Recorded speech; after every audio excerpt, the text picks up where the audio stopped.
For many years, geologists have been studying the rise of the Isthmus of Panama because knowing the age of that event has very important consequences to the whole world, because it changed ocean circulation, which changed the climate of the world. It may have had something to do with the onset of glaciation, and it certainly created the Caribbean and made it full of coral reefs, and in turn very different from the Eastern Pacific.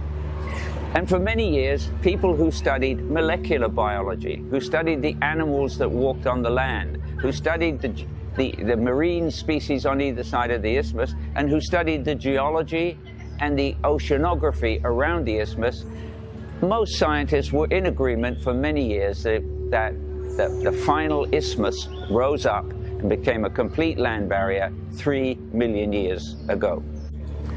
So then all the people who had been assuming that 3 million years was the right answer got together. They came from 23 institutions all around the world, and they said, okay, let's go over all this evidence with a new look and a new analysis. So Harris Lesios at Stry reanalyzed the molecules of the species on either side of the isthmus.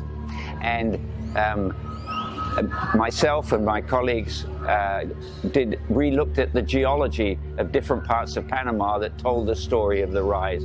And we got the oceanographers to recheck the story of when the salinity differences occurred between the Caribbean and the Pacific, which is a sign the isthmus has come up and has separated the two oceans.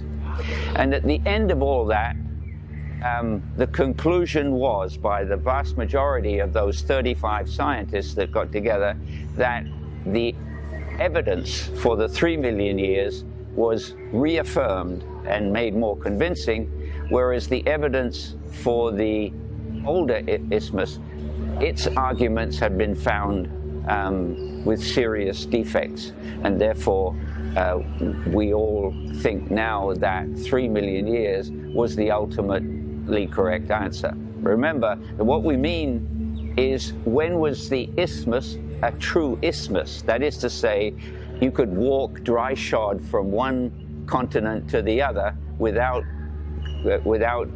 getting your feet wet, and that the two oceans were truly separated. If there are marine passages through it, like there is, say, through the Indonesian arc between Australia and Southeast Asia, then it's not an isthmus, it's an archipelago.